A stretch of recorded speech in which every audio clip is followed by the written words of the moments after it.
मेरे साथ बोलिए, भारत माता की। अरे जोर से आवाज बोलिए, लोग कम है तो क्या हुआ, दम ज्यादा होनी चाहिए। दोनों हाथ उठाकर यूपी और देश की सुरक्षा का संकल्प का मुट्ठी भींचकर पूरे जोश के साथ बोलिए, भारत माता की, भारत माता की। आज के कार्यक्रम में मंच पर उपस्थित कैप्टन अभिमन्यु जी, जो उत्तर प्रदेश के सहप्रभारी है। कल मुझे किसी ने पूछा कि भाई ये भारतीय जनता पार्टी हर बार कैप्टन को क्यों पश्चिम का सहप्रभारी बनाती है। तो भाई कुछ लोग ऐसे होते हैं जिनको रखने से ही अच्छा सगुन होता है। एक कैप्टन साहब उसमें से है। हमारे सांसद श्रीमान महेश शर्मा जी, मेरे मित्र और राज्यसभा के सांसद भाई सुरेंद्र नागर जी, दादरी विधानसभा के प्रत्याशी जिनके लिए अभी अभी मैं प्रचार कर आया, नरेंद्र भाटी जी, श्रीचंद शर्मा जी, नवाब सिंह नागर जी, सत्यपाल सैनी जी, विजय भाटी जी, अमित चौधरी जी और आज यहां पर उपस्थित समग्र गौतम बुद्ध नगर जिले के प्रबुद्धजन भाइयों और बहनों, मेरा आप सभी को प्यार भरा नमस्कार। मैं यहां मंच पर मेरे सामने एक सूची रखी हुई है 293 लोगों की, उसमें से 278 लोगों पर टिक किया हुआ है कि 293 लोगों को बुलाया था, उसमें से इतने लोग आए। मैंने सूची देखी, सच अर्थ में जिला की टीम ने बहुत मेहनत कर समाज के हर वर्ग को यहां पर निमंत्रित किया। इसमें किसान भी है, व्यापारी भी है, प्रोफेशनल भी है, शिक्षक भी है, प्राध्यापक भी है, व्यवसायी भी है। सभी प्रकार के जिले के महत्वपूर्ण मतदाताओं को यहां पर निमंत्रित किया है और उनके सामने 2022 के चुनाव के लिए आज मैं आपको भारतीय जनता पार्टी के लिए बात करने के लिए आया हूं। मित्रों, मेरा सौभाग्य रहा भारतीय जनता पार्टी का कार्यकर्ता के नाते कि 2014, 2017 और 2019 तीनों चुनाव में उत्तर प्रदेश के साथ प्रत्यक्ष रूप से काम करने का मुझे मौका मिला। 2013 में श्री राजनाथ सिंह जी ने मुझे प्रभारी बनाया, लोकसभा के चुनाव थे और उत्तर प्रदेश के मतदाताओं ने मोदी जी की झोली कमल के फूलों से भर दी। 73 सीटें कमल की झोली। 2017 में पार्टी का अध्यक्ष था, हमने 300 पार का नारा दिया था। ये पत्रकार मेरे सामने बैठे थे, वो भी मेरी पीठ के पीछे हंसते थे, कुछ सामने भी हंसते थे कि उत्तर प्रदेश में 300 सीटें कहां से आएगी। मुझे कुछ लोगों ने पूछा भी, मैंने उनको कहा कि आप उत्तर प्रदेश को कागज पर देखते हो, मैं उत्तर प्रदेश को जमीन पर देखकर आया हूं। इस बार हमारी 300 सीटें आ गई और मित्रों, उत्तर प्रदेश की जनता की कृपा ही थी कि 300 मांगी थी, 325 सीटें आपने दे दी। 19 में सब इकट्ठा हो गए। तब मैंने इलाहाबाद कार्यकारिणी में कहा था कि 50% की लड़ाई लड़नी है, एक बार उत्तर प्रदेश में सब सामने आ जाए, जो हो उससे 2-2 हाथ भारतीय जनता पार्टी का करेगा। और उसमें भी उत्तर प्रदेश की जनता ने बहुत प्यार और समर्थन हमारे नेता नरेंद्र मोदी जी को दिया और 65 से ज्यादा सीटें देकर फिर से अपने पूर्ण बहुमत की सरकार बना दी। और 2022 में मैं आज यहां आया हूं। मैं फिर से एक बार कहने आया हूं कि 5 साल में बहुत कुछ किया है। मैं कुछ तो बोलूंगा, कुछ रह जाएगा, परंतु बहुत कुछ दिया है। बदलाव आपको भी महसूस होता होगा कि उत्तर प्रदेश बदल रहा है, उत्तर प्रदेश आगे बढ़ रहा है, युवा आगे बढ़ रहा है, बदलाव आ रहा है, कानून और व्यवस्था की परिस्थिति मजबूत हो रही, इंफ्रास्ट्रक्चर आगे बढ़ रहा है, किसानों के सारे मसले धीरे धीरे सहन तरीके से समाप्त हो रहे हैं, एजुकेशन के अंदर भारी बदलाव आ रहा है, उद्योग आ रहे हैं, इंडस्ट्री लग रही है, अर्थतंत्र विकसित हो रहा है, परंतु अभी भी काफी कुछ करना बाकी है मित्रों।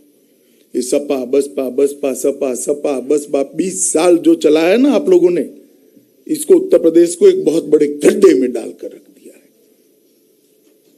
जातिवाद, परिवारवाद, तुष्टीकरण और भ्रष्टाचार, ये 4 नासुरों ने उत्तर प्रदेश का खून पीने का काम किया है।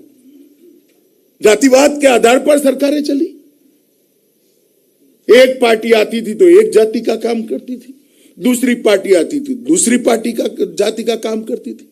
परिवार के अलावे किसी की बात ही नहीं, किसी को कोई मौका ही नहीं, थोड़ा इधर उधर करा तो आप पार्टी के बाहर हो गए। जो लोग अपनी पार्टी को लोकतांत्रिक तरीके से नहीं चला सकते, वो उत्तर प्रदेश को क्या लोकतांत्रिक तरीके से चलाएंगे मित्रों? वो चला नहीं सकते। तुष्टीकरण चरम सीमा पर था। कुछ लोगों के लिए कुछ भी गुनाह कर दो, कोई गुनाह नहीं था, और एक नागरिक बेचारा रॉन्ग साइड में भी चला गया तो चालान कट जाता था, बरोबरी कहीं नहीं थी। तुष्टीकरण भी बंद हुआ है, और मैं दावे के साथ कह सकता हूं 5 साल में भारतीय जनता पार्टी की सरकार चली, भाई अखिलेश भी हम पर भ्रष्टाचार का आरोप नहीं कर सकते हैं मित्रों। हमने पारदर्शी सरकार चलाई। 7.5 साल मोदी जी की सरकार चली।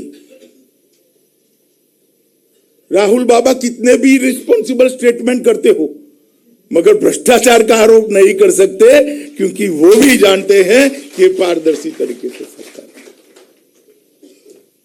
ये परिवर्तन जो आया है उत्तर प्रदेश में, वो परिवर्तन को आगे ले जाने के लिए चुनाव है। आज आप सारों को बुलाया यहां पर, आपका काम आपका वोट देना नहीं है, आपका काम आपके परिवार का वोट भाजपा को डलवाना नहीं है। आपका काम समाज का मार्गदर्शन कर पूरे समाज को साथ में लेकर प्रचंड बहुमत के साथ भारतीय जनता पार्टी को जिताना। इसलिए की वोटर के नाते आज आपको यहां बुलाया गया है। चाहे आप किसान हो, चाहे उद्योजक हो, चाहे प्रोफेशनल डॉक्टर हो, वकील हो, चाहे किसी जाति के प्रधान हो, चाहे गांव के प्रधान हो, आप सभी का दायित्व है कि लोकतंत्र के महोत्सव के अंदर उत्तर प्रदेश की जनता किस ओर जाए वो तय करना है। ये चुनाव कोई विधायक, कोई मंत्री, कोई मुख्यमंत्री तय करने का नहीं है। ये चुनाव अगले 20 साल तक उत्तर प्रदेश किस दिशा में जाएगा, इसका भाग्य तय करने का चुनाव है। पीछे मुड़कर 20 साल हमने देखे, बुआ भतीजा की सरकारें चलती थी, हम सबको मालूम है। माफिया राज चलता था, और माफिया राज इस प्रकार से चलता था कि कोई यहां इन्वेस्टमेंट करने की हिम्मत भी नहीं करता था। फिरौती का खुला दौर चल रहा था मित्रों, और किसी वर्ग विशेष से अगर माफिया है तो फिर कहना ही क्या, उसके खिलाफ तो कभी कार्यवाही ही नहीं होती। आज देखिए, आजम खान जी जेल में है, अतीक अहमद भी जेल में है, मुख्तार अंसारी भी जेल में है, और मुकदमे इतने लगे हैं कि पूरी की पूरी नोटबुक भी लिखते लिखते समाप्त हो गए।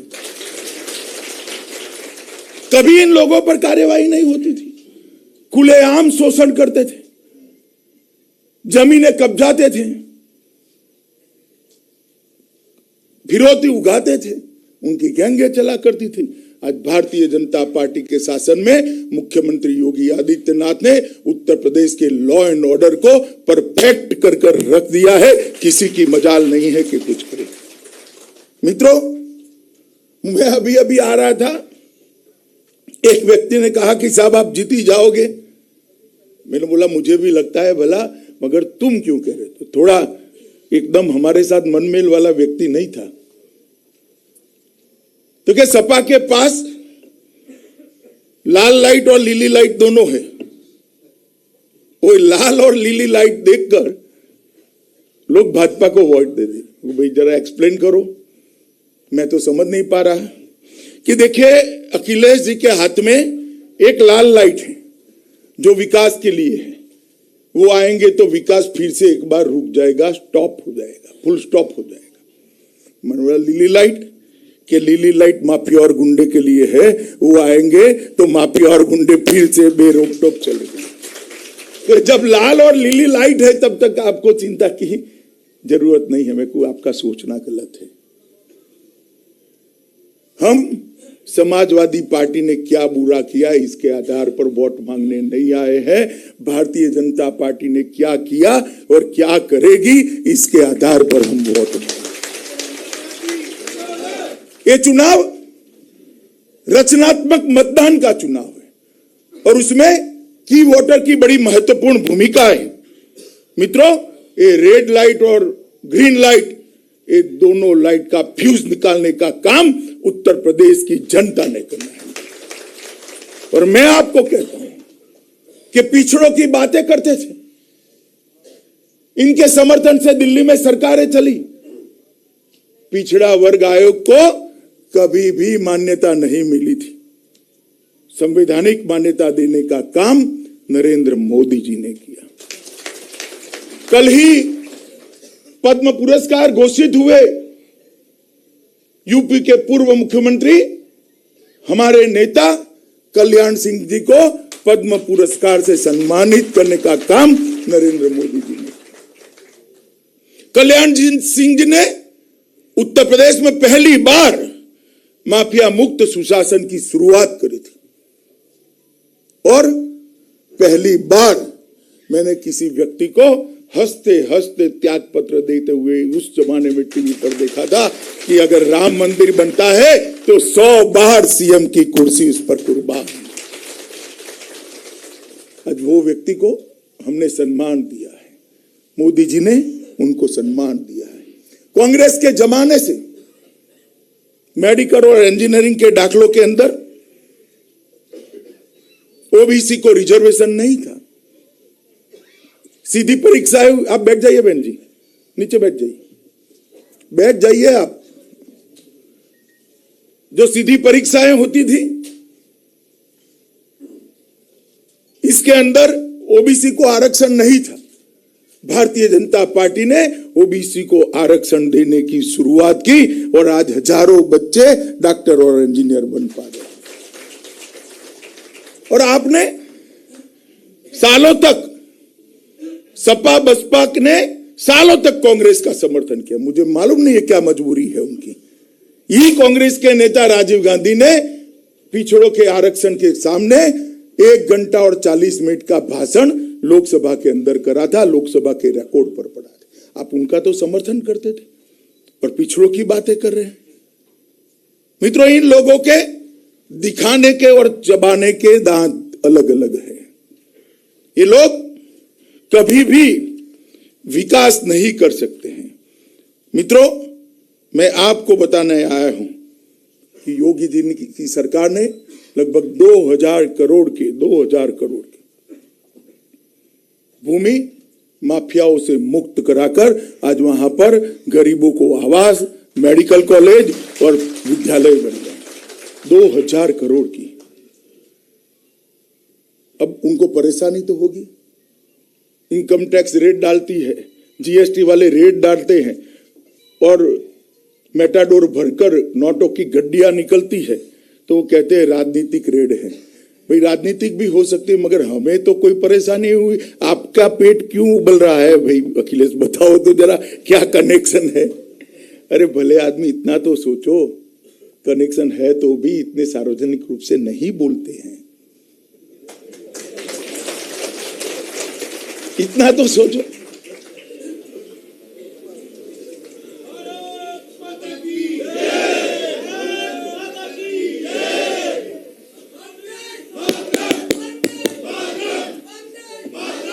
मित्रों, उन्होंने कहा कि ये रेड इसलिए डाली जा रही है कि चुनाव को प्रभावित करना चाहते थे।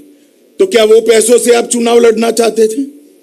जरा उत्तर प्रदेश की जनता को बताओ, किसी व्यक्ति के अंदर गैर कानूनी पैसा पकड़ा जाएगा, इससे चुनाव कैसे प्रभावित होगा? क्योंकि आप उसी पैसों से चुनाव लड़ना और लड़वाना चाहते थे, इसलिए ये नहीं चलेगा मित्रों, किसी का नहीं चलेगा। ये नरेंद्र मोदी की सरकार है। टैक्स को चोरी करने वालों को पर हम कठोर कार्यवाही करेंगे। पश्चिमी उत्तर प्रदेश में मैं आया हूं। 2012 से 2017 तक दंगों का दंश आपने झेला है। हजारों लोगों को मुकदमे कर कर जेल के अंदर डालने का काम किया। जो विक्टिम थे वो आरोपी बन गए, जो आरोपी थे वो विक्टिम बन गए। हुआ या नहीं हुआ? जरा बताओ भाई, जोर से बोलो, हुआ या नहीं हुआ है? हुआ या नहीं हुआ है? अखिलेश जी, आपको इसका जवाब पश्चिमी उत्तर प्रदेश की जनता को देना पड़ेगा। आप भाग नहीं सकते हो। 2012 के दंगों के बाद आपने जिस प्रकार से यहां कार्यवाही की, उस प्रकार से देश में कहीं पर भी कार्यवाही नहीं होती। मित्रों, मैं आज आपको कहने आया हूं कि भारतीय जनता पार्टी की सरकार ने ढेर सारे वादे किए थे। हमें अभी एक इंटरव्यू में मैंने देखा, सपा के नेता वो पुस्तक हमें दिखाते थे, इसका क्या हुआ? अरे पुस्तक पर तो मोदी जी की फोटो है, वो क्या दिखा रहे हो? इससे आपको वोट नहीं मिलेगा। और ये बोलने से पहले अंदर गिनती कर दो। मैं कहीं पर भी हमारा युवा मोर्चा का कार्यकर्ता भेज देता हूं, अखिलेश बाबू चर्चा करने आ जाओ। 95% वादे पूरे कर कर हम जनता के हिसाब दरबार में। हमने कहा था हम गरीबों के कल्याण के लिए काम करेंगे। हम गरीबों के कल्याण के लिए काम करे हैं। मित्रों, हमने कहा था कि हम उत्तर प्रदेश को इंफ्रास्ट्रक्चर सुधारेंगे। हमने इंफ्रास्ट्रक्चर सुधारने के लिए काम किया है। मैं आज आपको बताने आया हूं, नोएडा में जो लोग रहते हैं, आसपास के ग्रामीण क्षेत्र में भी रहते हैं, उनको गैस के सिलेंडर की तकलीफ मालूम नहीं है, मुझे मालूम है। परंतु उत्तर प्रदेश में 1,67,00,000 परिवार ऐसे थे जिनके घर में आजादी के 70 साल के बाद भी गैस की बोतल नहीं थी। वो महिला कंडे और टहनियां जलाकर खाना पकाती थी, आंख भी चली जाती थी, फेफड़े में फाइब्रोसिस भी करती थी। 1,67,00,000 महिलाओं को ये 5 साल के अंदर फ्री ऑफ कॉस्ट गैस देने का काम नरेंद्र मोदी ने। भारतीय जनता पार्टी। अखिलेश जी, इसका जवाब कल दीजिएगा आप जरा सार्वजनिक रूप से। 2,61,00,000 लोग ऐसे हैं जिनके घर में शौचालय बनाने का काम नरेंद्र मोदी जी की सरकार ने किया है। 2,61,00,000 2,61,00,000 परिवारों की महिलाएं किस प्रकार से जीती होगी? हर रोज शर्मसार होना पड़ता था।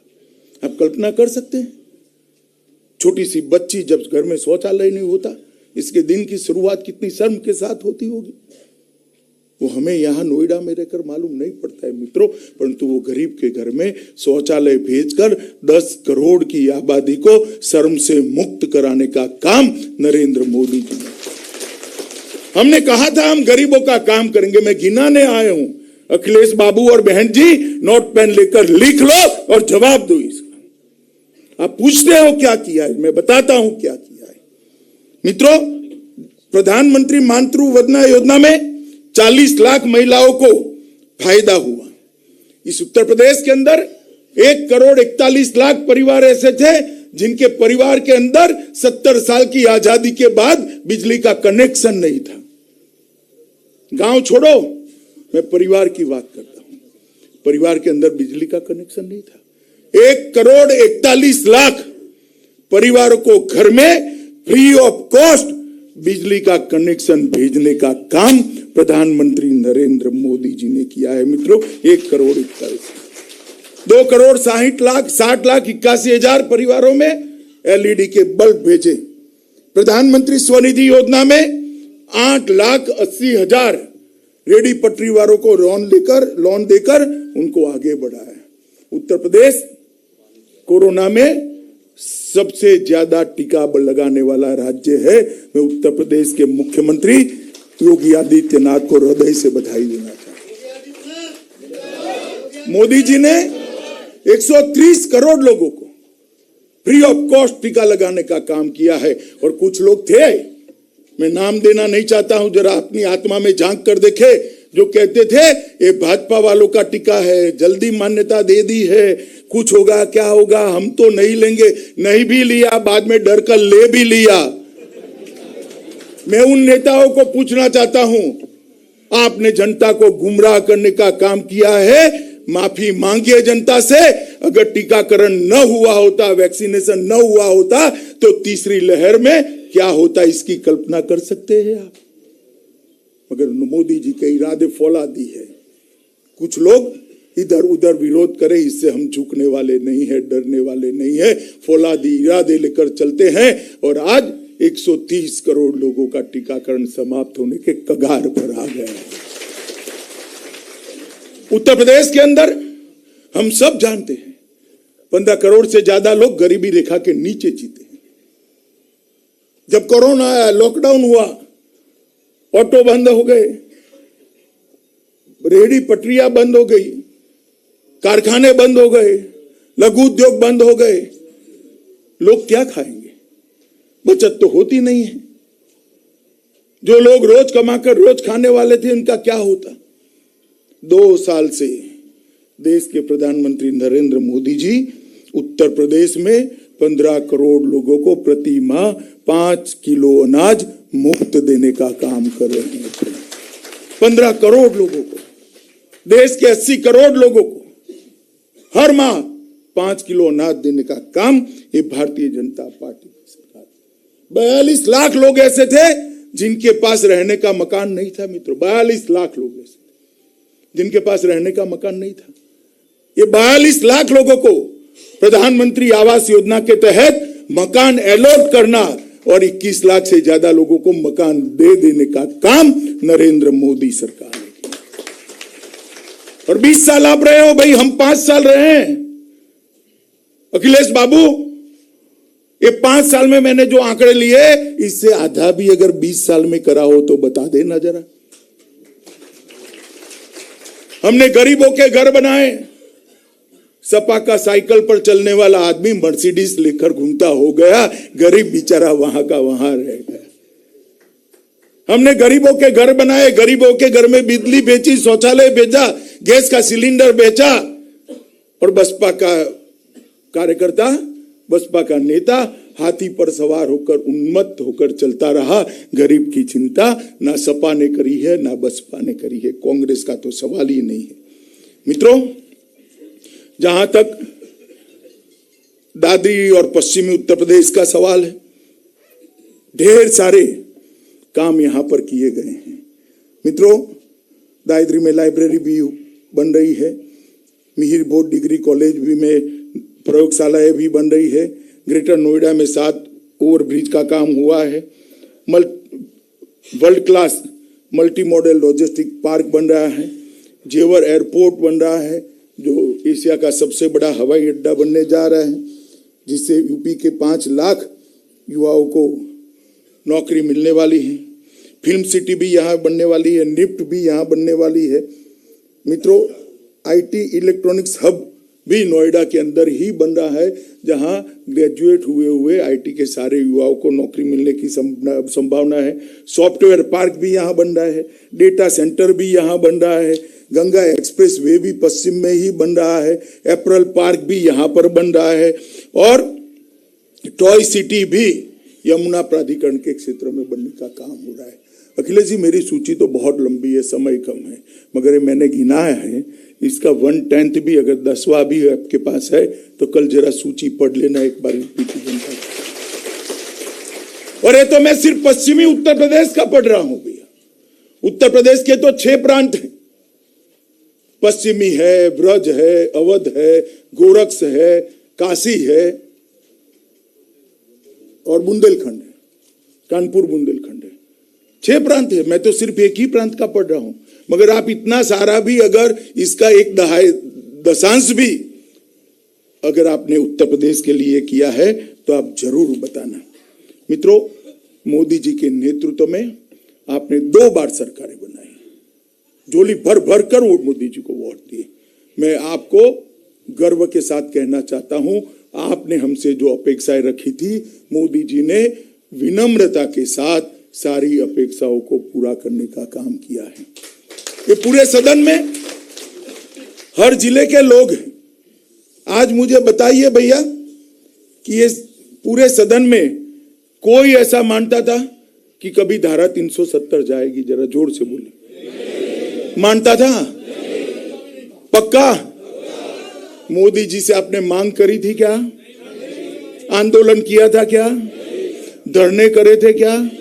पथराव करा था क्या? कुछ नहीं करा था ना।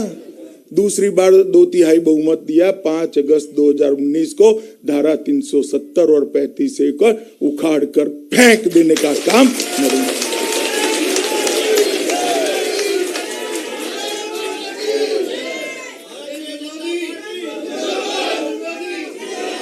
मगर मैं उत्तर प्रदेश की जनता को पूछने आया हूं, मैं आज उत्तर प्रदेश की जनता को पूछने आया हूं, सदन के अंदर भारत माता के तिलक जैसा हमारे कश्मीर को हमेशा के लिए भारत के साथ जोड़ने का धारा 370 और 35 को समाप्त करने का जो जब प्रस्ताव आया, बिल आया, विरोध किसने किया था इसका? सिर्फ कांग्रेस नहीं थी। और बोलिए, ये सपा, बसपा, कांग्रेस तीनों ने विरोध। ये वोट लेने आए दादरी में तो पूछोगे भाई, पूछोगे या नहीं पूछोगे? नोएडा वाले पूछेंगे या नहीं पूछेंगे? क्यों विरोध किया आपने? वोट बैंक की राजनीति देश से ऊपर होती है क्या? अरे करना है तो करो बहन जी, बुआ भतीजा दोनों करो, हम नहीं डरते हैं वोट बैंक की राजनीति से। मोदी जी ने डंके की चोट पर 370 उठा और वहां किसी की कंकर भी डालने की, पत्थर नहीं कंकर भी डालने की हिम्मत नहीं हुई। आज कश्मीर अपने आप। मित्रों, देश की सुरक्षा के लिए हमने सपा के ऐसे नेता भी देखे हैं जो सदन में रहकर बोले हैं कि खोल दो बाउंड्रियों को, एक कंटीले तार निकाल दो, जिसको पाकिस्तान से आना है आने दो। क्यों भाई? ये धर्मशाला है क्या? कैसे आ जाएंगे?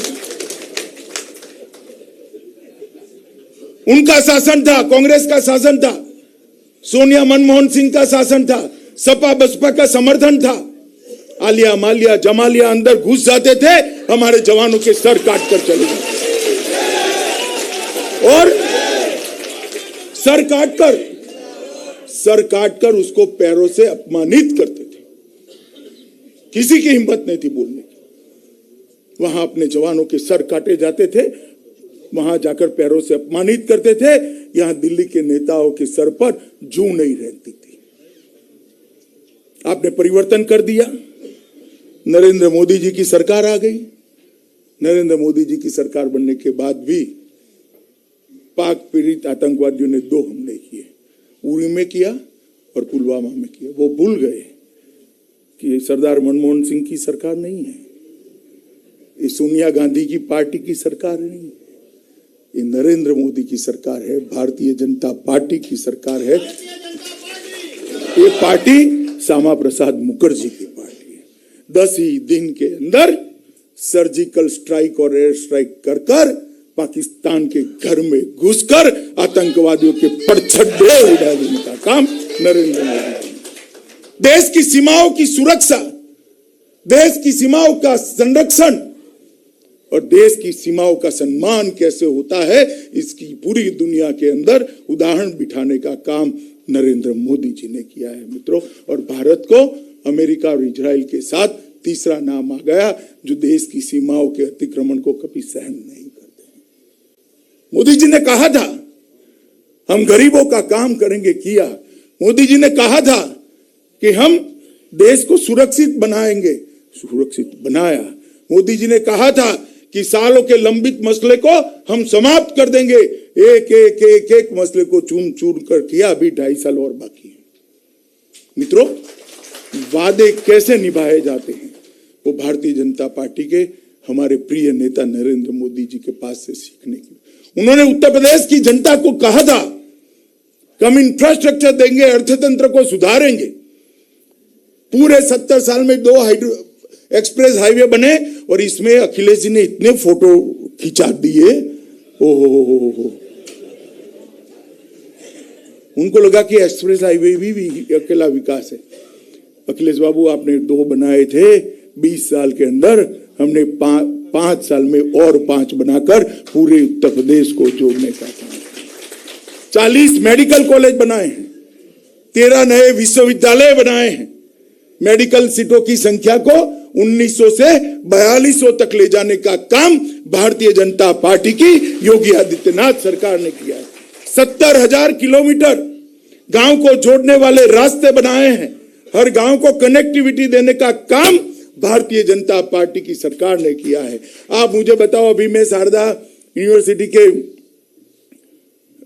कर्ता धर्ताओं के साथ बैठा था। उन्होंने कहा यहां हमने बहुत बड़ा जनरेटर सेट लाकर रखा है, बेकार हो गया। मैंने बोला क्यों? कि पहले दिन में 22 घंटा चलता था, अब महीने में भी 22 घंटा नहीं चलता है।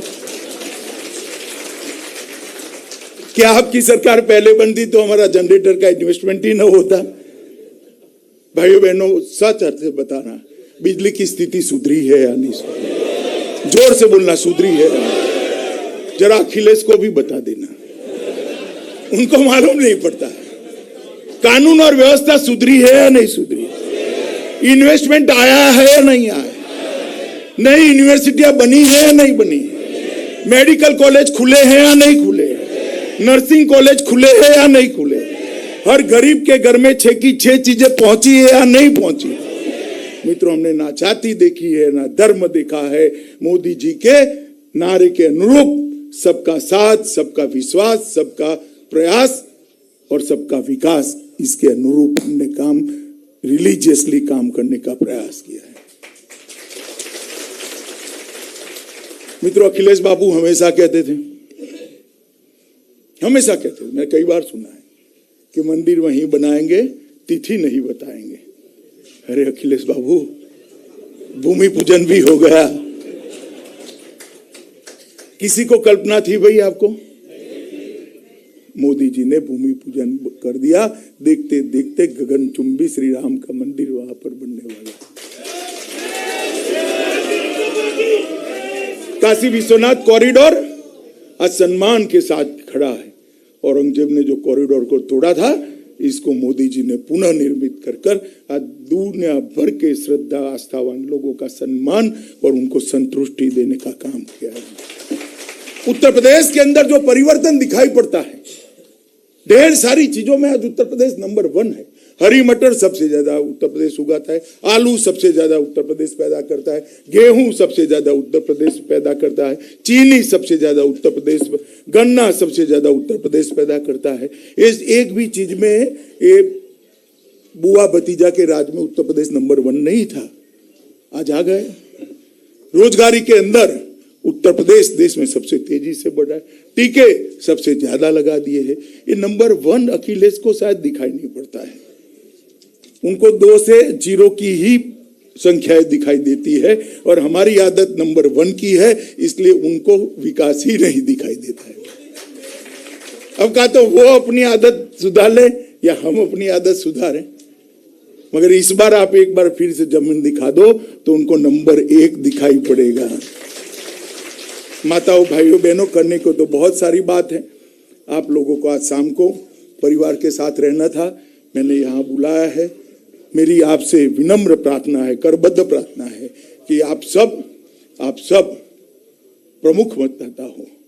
आपका समाज पर एक असर है, आपका समाज में एक प्रकार से फॉलोइंग है, आप समाज का दिशा दर्शन करते हैं। ये आएंगे, जाति की बात करेंगे। मैं आपको विश्वास दिलाता हूं, भारतीय जनता पार्टी के प्रत्याशियों के गुलदस्ते में हर जाति आपको दिखाई पड़ेगी, कोई छूटा नहीं। हर जाति दिखाई, मगर वो आकर जहां जो जाति नहीं है उसकी बात करेंगे। वो आएंगे, क्षेत्र की बात करेंगे, विकास की बात नहीं करेंगे। ये चुनाव जाति का चुनाव नहीं है, ये चुनाव विधानसभा का चुनाव नहीं है, ये चुनाव विधायक बनाने का चुनाव नहीं है, ये चुनाव मंत्री और मुख्यमंत्री बनाने का चुनाव नहीं है। ये उत्तर प्रदेश की 22 करोड़ की जनता को देश में नंबर 1 ले जाने का चुनाव है। ये चुनाव युवा के एस्पिरेशन का चुनाव है, ये चुनाव महिलाओं की सुरक्षा का चुनाव है, ये चुनाव यूपी में इन्वेस्टमेंट लाने का चुनाव है, ये चुनाव यूपी के हर गांव को इंफ्रास्ट्रक्चर से जोड़ने का चुनाव है, ये चुनाव यूपी की स्वास्थ्य सेवाओं को सुधारने का चुनाव है, ये चुनाव यूपी में हर भूखे व्यक्ति के घर पर आगे बढ़कर हाथ जोड़कर उसको भूखे को अन्न पहुंचाने का चुनाव है। ये चुनाव हर माता को शौचालय देने का चुनाव है, हर माता को गैस देने का चुनाव है और हर गरीब को 5 लाख रुपए तक का प्रधानमंत्री आयुष्मान भारत का कार्ड देने का चुनाव है। वो जरूर इस चुनाव को नीचे के स्तर पर ले जाएंगे। मेरा आपसे करबद्ध निवेदन है, आप मोदी जी पर भरोसा करो। हम फिर से एक बार उत्तर प्रदेश को आगे बढ़ाने के लिए करेंगे। 5 साल तक योगी आदित्यनाथ ने एक ऐसी सुंदर सरकार चलाई है जिस पर कोई आरोप नहीं है। मित्रों, आज पलायन कराने वाले, मैं बहुत सोच समझ कर वाक्य बोलता हूं।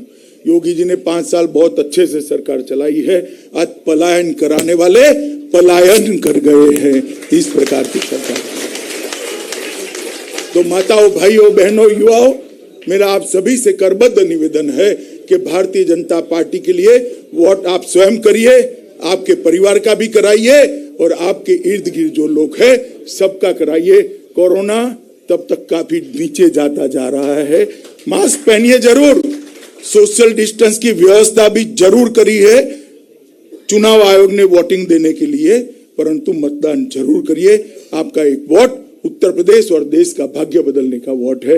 मेरी वाणी को मैं विराम देता हूं और फिर से एक बार मेरे साथ बड़े प्रचंड आवाज से दोनों हाथ उठाकर सुरक्षित भारत के संकल्प के साथ, सुरक्षित यूपी के संकल्प के साथ प्रचंड आवाज से बोलिए, भारत माता की, भारत माता की, भारत माता की, वंदे वंदे